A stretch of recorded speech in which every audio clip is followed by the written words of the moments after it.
I'm Barry Seaton. I'm a licensed realtor with Royal LePage West right here in Coquitlam. And I just wanted to spend some time today to let you know about some very significant changes that we have just seen introduced to us in the real estate industry. But first of all, let me just say thank you for clicking on this video. If you found it through my website, thanks for visiting my website. If you found it on YouTube, I do hope that you find the information that I'm going to be giving you to be useful and interesting. So let me just give you a little bit of background to start with. The real estate market and the sales prices right here on the Lower Mainland have really been increasing fairly steadily for about the last 6 to 7 years, and closer to that period of time they started to go up very quickly. So what happened was the provincial government and also a lot of buyers and sellers were getting a little concerned about this escalation in the sale prices. So the provincial government introduced a new program that was called the Office of the Superintendent of Real Estate, and that group, along with the British Columbia Real Estate Council, started to really have a look at what's going on here within our real estate industry on the Lower Mainland. And as of June 15th, there was 5 pretty major documents that were introduced to the real estate industry in British Columbia. And in future videos, what I'm going to do is to cover off some of these documents for you. But today, what I'd like to do is to perhaps bring to you I think the most important document that we have to deal with, and it is called the Disclosure of Representation in Trading Services. Now, as you can most likely appreciate, this has been shortened up a little bit, and we call it now DORTS, D-O-R-T-S.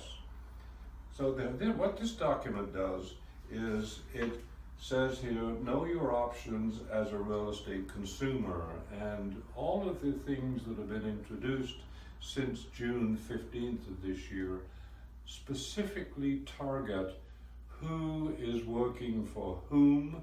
In other words, when a realtor is working for a buyer, there's certain things that the buyer has to know with regard to what they can expect from that realtor. Same thing applies if a realtor is working for a seller. And perhaps the biggest thing that we had handed down to us is we are not able anymore to enter into what's called a limited dual agency agreement. Now, this was where one realtor would be working for the buyer and the seller, and we were supposed to not share any information from either party. Now, it was really difficult to do that. Intentionally or unintentionally, we would quite often find ourselves thinking or talking about confidential information from one party as it related to another party. So this was one of the reasons why this document was introduced, and as I mentioned, it's Know Your Options as a Real Estate Consumer. And we have to give a copy of this document to anybody who we will be dealing with in the future with regard to real estate sales or purchases. And it talks in here about what to expect if you are a client of that realtor, and what to expect if you're going to be an unrepresented party. Now, this is a completely new area for us with unrepresented parties, and I will be talking about that a little later and when we do some more videos. But basically what it does here is it lists a number of things, and it asks, first of all, the realtor to check off a number of boxes here, things that we have had to do and discussions we must have had with somebody who wants to become a client. and we have to explain the special legal duties that a realtor has towards a buyer.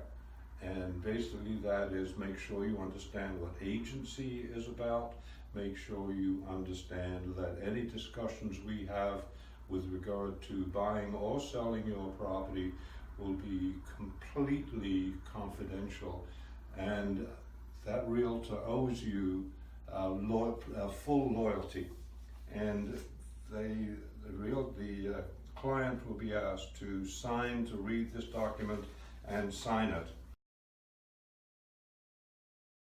So this brings up a lot of questions about, well, what happens when I go to an open house as a potential buyer? You're quite welcome to go to open houses, and the realtor who is holding the open house will tell you certain things about the house, which are what we call general or public information. That's things like, what is the house listed for? How big is the house? How old is the house? How big is the lot? But if you start to ask that realtor, what do you think this property would sell for? That realtor is unable to answer that question for you, because that realtor has an agency relationship with that seller. So if you get into those kind of discussions when you're in an open house, the realtor is going to introduce this to you, discuss it with you, and you will be asked to sign it. But remember that if you do sign this, the realtor who's holding the open house is unable now to enter into a limited dual agency. In other words, you would not be able to work with that realtor who is holding the open house on behalf of the seller. So there's a number of other different issues and different rules and regulations that have been introduced, and I look forward to sharing some of those with you as we go forward with these future video presentations. But if you have any questions regarding the new rules and regulations, please feel free to give me a call at 778-229-6627, or you can email me directly from my website. But please remember, when it comes to real estate, you'll get no BS from Barry Seaton.